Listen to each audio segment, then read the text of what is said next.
Why are you so negative all the time?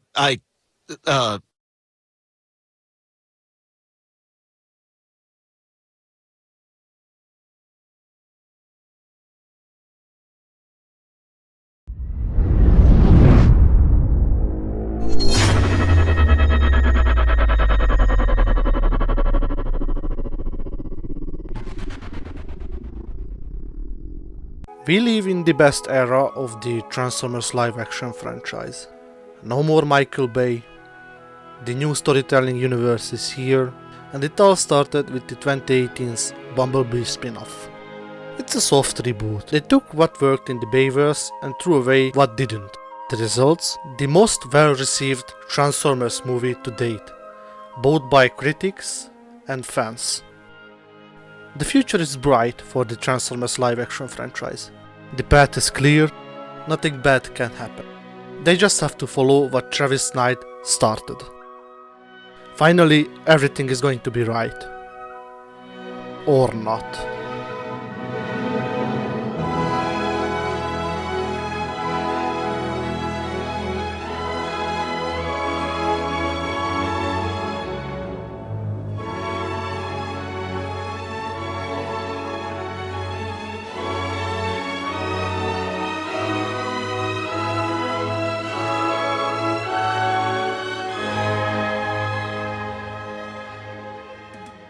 The original sequel to Bumblebee was meant to be a Optimus Prime Bumblebee buddy film, taking place mostly in New York. All of the Autobots from the opening sequence from Bumblebee had a role, even ones that didn't make the final cut of Bumblebee, such as Sideswipe, Trailbreaker, and Perceptor.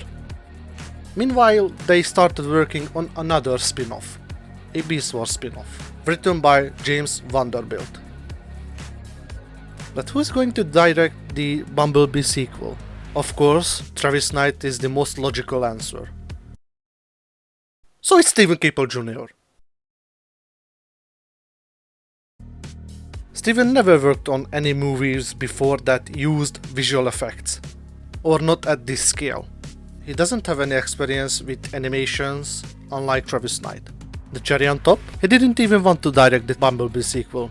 He said, "I've just directed a sequel to someone else's film, Creed 2, and I didn't want to do Bumblebee 2. Later he mentioned that the studio merged the two scripts and made one that is called Rise of the Beasts. But Steven brought his own changes to this project. Decepticons. Rename them Terrorcons. Scourge as the big bad. Make him a minion. The big boss is now Unicron. But the question, why didn't Travis Knight return? He and Christina Hodson, the writer of Bumblebee, said that they have plans and they would love to return for the sequel.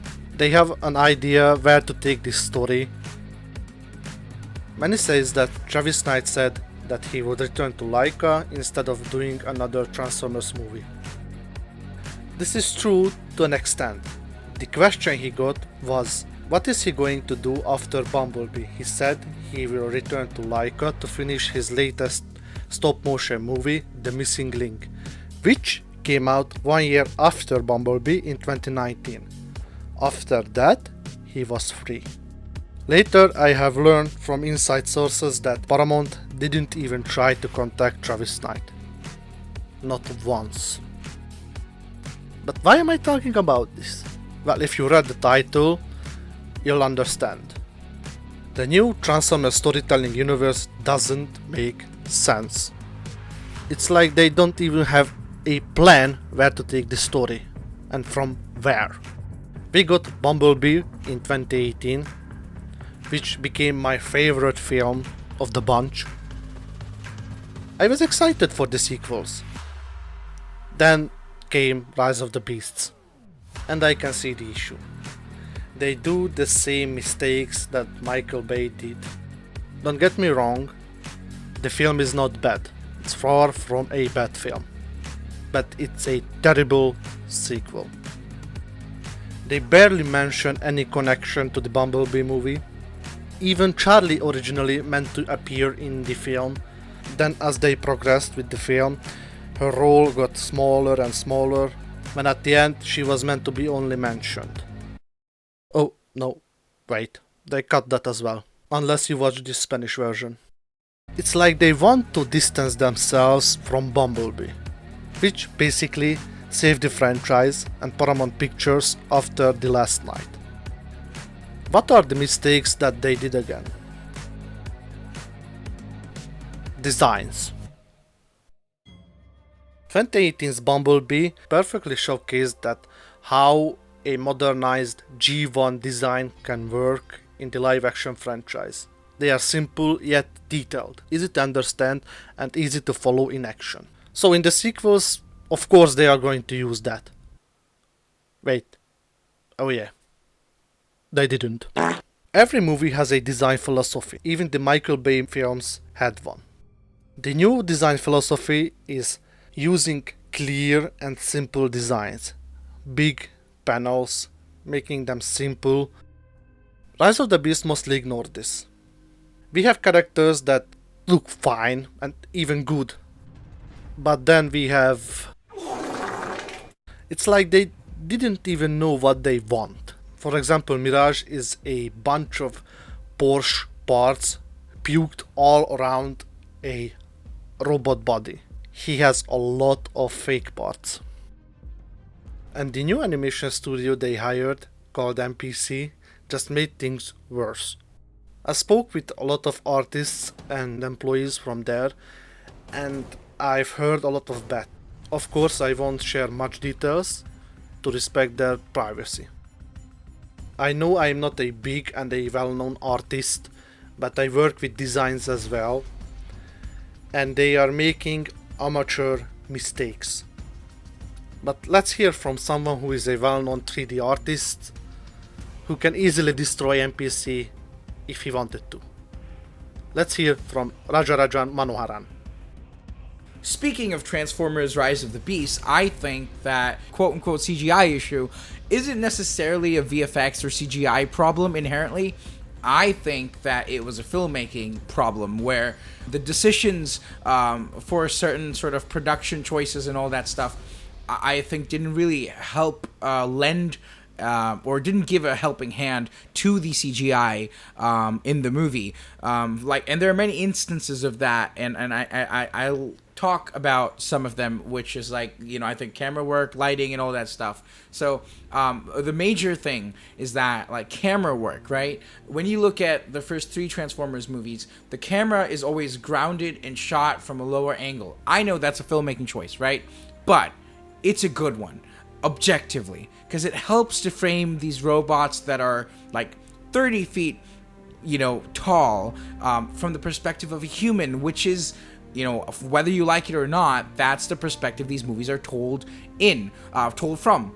And like, I think that if Optimus Prime was actually there on set, there would be like a handful of ways that you could actually shoot him, because he's like 30 something feet tall, and a popular choice would be to point the camera up, tilt it up to capture him, right? Or use a crane. And there are limitations and with camera movement that grounds it, right? And Michael Bay really understood that.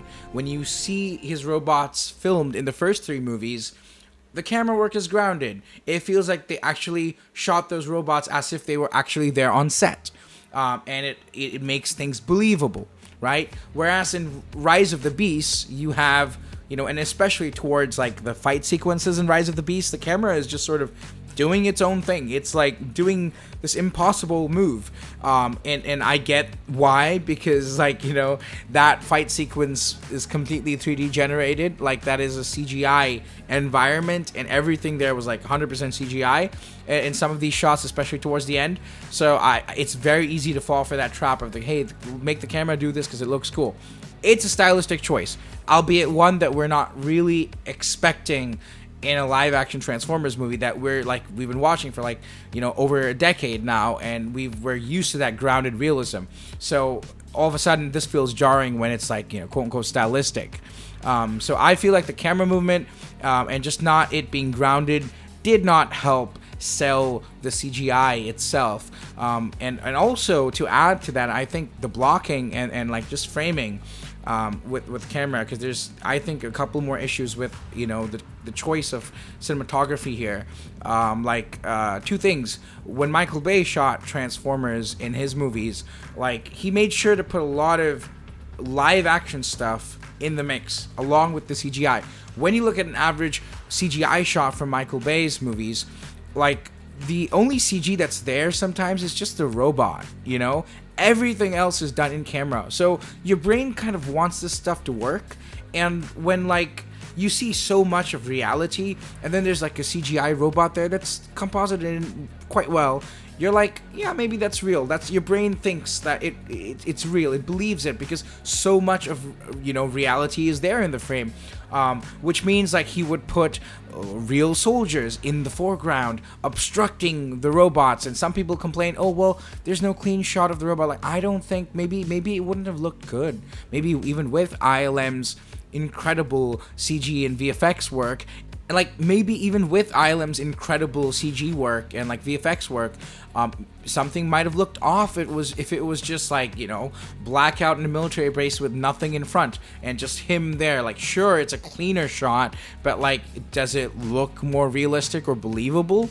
Like, probably not. Like, what made that scene of Blackout transforming in 2007 so hyper real and it holds really well together even today, is because of all those soldiers in the front and, like, actual smoke. Obviously ILM enhanced it with more muzzle flashes and all that stuff. That's great, but, like, you see that reality that's there on set, that's captured on camera. That really helps to blend the CGI, and I think that was lacking in Rise of the Beast, where, you know, again, I'm not saying that they did this on purpose to sort of, like, you know, make the work easier in post-production or something. Like, hey, let's shoot it, you know, wide and without any obstructions, so nobody has to go and composite something. You need to do some level of compositing in every shot. That's fine. I think it's just a lack of awareness or lack of understanding of what makes, you know, a CGI shot look real or believable. I think that's what went wrong here, just the lack of know-how.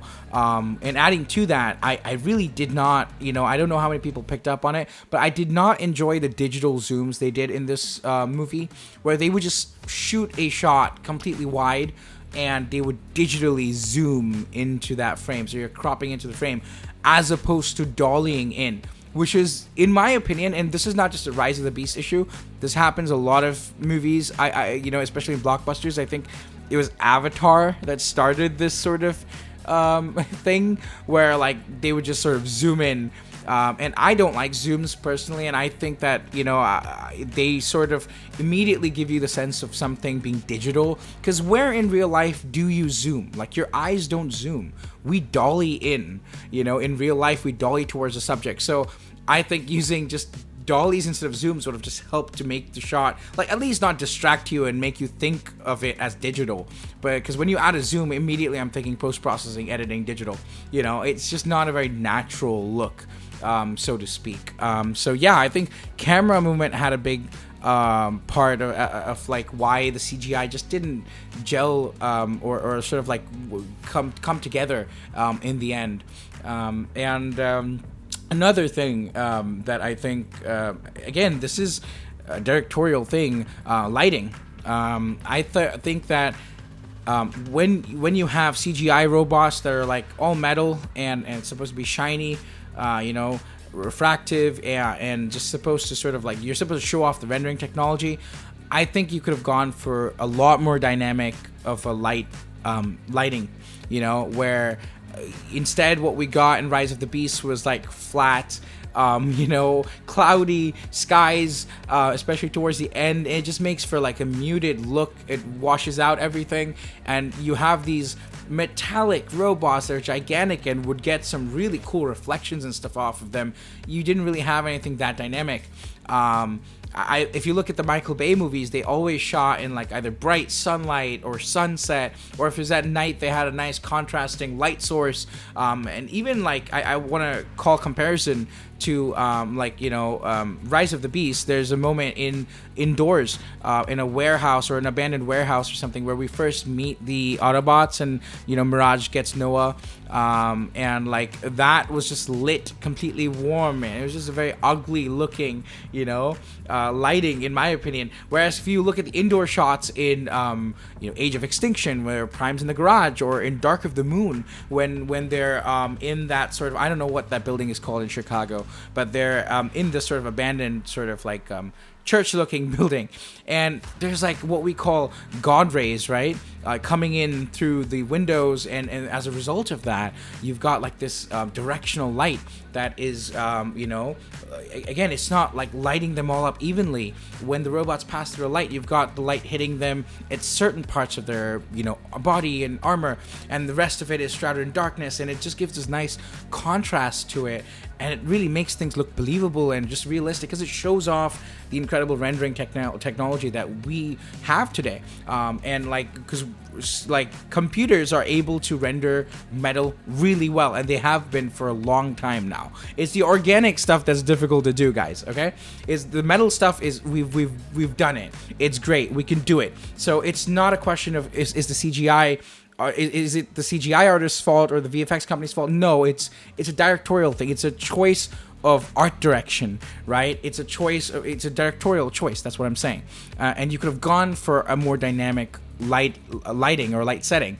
And I think just like choosing a flat, cloudy sky, it didn't do much to show off these designs or any detail that was present on the robots themselves. So that didn't do the CGI any favors, especially once they got to Peru. I thought everything just looked even more flat. Like in Brooklyn, I thought, especially with the night shots, it was all right. I thought it was quite nice. But like when they got to Peru, especially, the lighting just became, and I get it, it's a challenge to shoot outdoors. It's definitely a challenge. I'm not trying to take anything away from that, but I do think that if you are gonna, and in that instance they replaced the entire climax as just like a 3D sequence. You had full control of the lighting. You could have done anything, any number of things. Like maybe have the volcano start spewing out lava and like have that illuminate the scene more. Like, I think there was only when Scourge fights Optimus towards the end, that's the only place where we got like lava and stuff. But like maybe you could have had it sort of seeping through the cracks throughout the battlefield, like kind of like, not like Mustafar, but at least it would have been like a nice contrast to the gray washed out thing that we had. But nothing was done. There was no effort put into that, which just makes me think that there was no know-how of like, or vision for it. Like they just didn't care about how it was going to look. I don't know what they cared about, but they didn't care about how it looked, for sure. So I think that really didn't help sell the CGI, the choice of lighting. And finally, I would say, like, in Rise of the Beast particularly, I think it has some of the worst transformations in live-action Transformer history. Honestly, not all of it. I think there's like 2 or 3 that were actually done really well, and I quite enjoyed them. But like for every good transformation I saw in this movie, there was an equally bad transformation. Like for instance, like Optimus Prime transforming in that Peru chase, I think it's called Switchback Chase or something in the score, that's what it's called. Like during that Peru chase in the mountain, when Optimus transforms, albeit for a very selfish reason to stop Scourge, it was stupid, but I loved his transformation sequence when he transforms, like from that sort of flat nose truck transforming. Like I can see it's very hard to do because there's not enough mass there for a full robot, but they did it really well and very believable. I really liked that transformation where he just sort of curves in the road and he transforms, and it was really done really well, right? I loved it. But there are like the very first transformation of Optimus Prime in the beginning of the movie as he enters the Autobot, Autobot hideout warehouse. That was horrendous. That was like a really, really bad transformation, because not only is the camera just flying around, there's no sense of momentum to the camera, because in reality, if you swung the camera around like that, it would go in a certain path, it would go in a certain speed. There would be things that you can't do, but this camera impossibly captures everything, and it just moves in such an unnatural way. Not to mention the entire background is like warped for some reason. If you look at that, it feels very 2D, and it's because they've sort of like projected the background. It's a completely 3D shot, and the transformation itself is like, it's whatever. Like I think his arm comes out already with like pre-sculpted parts on it rather than parts forming into the place. I just really did not enjoy that transformation. I thought it was very amateur, dare I say. That comes to mind. And I really did not enjoy. I think this is the worst transformation. There's a scene right before the museum battle at night, and Optimus Prime is going into that battle. He's in the parking lot. He's like rushing into it. He goes from his truck mode to his robot mode, and it's like a really bad transformation. Like it looked very amateur, and I was very shocked. Like I remember seeing it real time in theater and just gasping like, oh my god, how did that make the cut? Like, this is Transformers, like live action Transformers we're talking about. Like, even when they're bad, they're not that bad. Like, I know we all want to forget, Age of Extinction's Transformium, but like, I'll chalk that up to a creative decision. But this was like, this is just really not a very good transformation. That's what this is. Like, it was very lazy, right? And it just took me out of the movie for a second because I'm not used to seeing that in these movies. And for Prime, I would say even the transformation he does towards the climax, towards the end, when like Arrival to Earth is playing, which I don't really understand why they chose to play Arrival to Earth there, but that's a separate issue. When he transforms with Noah and his back and stuff, I get the idea. Okay, I get it. It's supposed to be cool, but it really didn't come across that way, especially because like the transformation for that, right? It just looked silly. I know they're doing a G1 callback, but it just... I was embarrassed to be a Transformers fan at that point because it was like, oh, that's such a cheesy looking scene. We're not used to seeing something so cheesy. It looked like a cartoon, and like his bumper just pops out from nowhere, like from underneath him, completely formed. It's not like different pipes are forming in the bumper or nothing. It's just like a full ass bumper comes from beneath him and just goes up to the front of the truck. I'm like, wow, like they approved that. And so transformation I felt were a bit, just, I don't want to call it lazy because I don't really know how much effort they put into it, but it just, I do think this falls under direction because you can totally direct the person to do it differently, and that wasn't done. There was no attention paid to that. And the same goes for, I think, even Bumblebee's transformation. I really liked the transformation he does in the beginning, albeit very simple, in the warehouse. It's a nice, clean transformation. I thought it looked really cool, but I did not enjoy his transformation in the climax when he turns into the off-road vehicle. Which, by the way, again, makes no sense. The part just came out of nowhere. Like, I didn't see him scan another, off-road vehicle or nothing. I thought there would be an explanation for that, but nothing. But, like, yeah, I did not like the transformation because it just felt like parts were coming out wholly formed, just coming out and snapping into place. And, like, as a person who works with CG and I've attempted transformations myself, the transformations I see in Rise of the Beast feel like something that people on my level do, where we just sort of try to fake it and do it the best we can in a particular time limit. Like we have a day or two to do it, and we just sort of use massive shortcuts to get it done. So we just have parts forming, like just appearing out of nowhere, and like there wasn't enough effort done to split the parts up enough and make it really feel like they were forming. And honestly, it's just the transformations themselves, they weren't up to par with the other movies, and they really did take me out of the movies. I honestly did not like them. I also don't understand why they changed the transformation for the Maximals. Like, in the first trailer, there was a transformation that, like, Primal does. It's so much more fluid. There's a momentum to it. But the ones we got just felt very artificial. Like, it just didn't feel like it was a natural way to move, or like the easy or the best way to transform. It felt it was going against physics or something. Like, even there's an instance where Battletrap, Nightbird, and Scourge, they transform in Peru in like a very narrow alleyway once they detect or find the Autobots. And there's like a choice. Again, this is a choice, and this is a directorial choice. This is not an issue with the CGI or the VFX artists. They've done their jobs. I think, like, when the way Battletrap transforms, he sort of snaps together from the left and right, like kind of like a toy. But like, there was a way better way you could have done that. Like, there was like there was a better way you could have done that, which would be like, if you see Devastator's transformation in Revenge of the Fallen, it's like a masterclass in how realistic you can make a transformation that's, bonkers. All these parts mashing together, but you had physics. They would jiggle, they would shudder when they hit each other, and they hit each other in a way that would make sense, at least that was believable. Like, forget realism. If it's believable, it's fine. But like in Rise of the Beast, especially with Battletrap's transformation there, it just felt very, it didn't have any force to it. It just came close to each other and the parts just sort of meshed together. Like, it came from the left and right. There was no momentum when it transformed. Like, he's a tow truck or something, right? And he has like this toe in the back of his truck. And like, that could have come from the top to bottom and like jiggled for a second. It would really sell that weight. Whereas it just sort of snaps from left to right in a very unsatisfying way.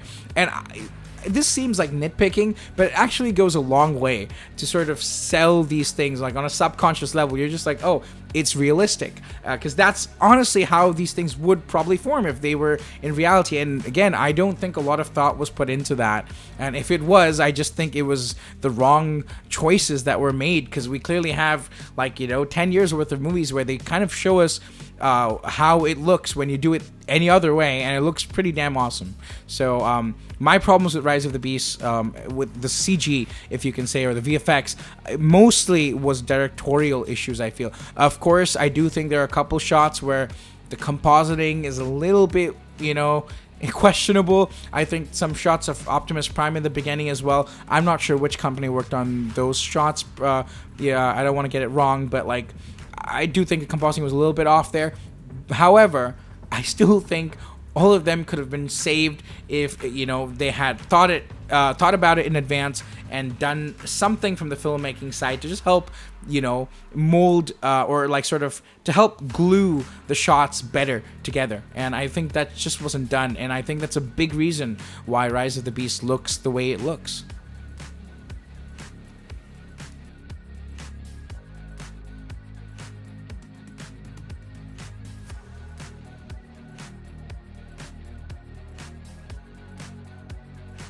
Thank you, Raja. Make sure to check his channel out as well. He has some great Transformers animation there. Now, why am I so negative towards Rise of the Beasts?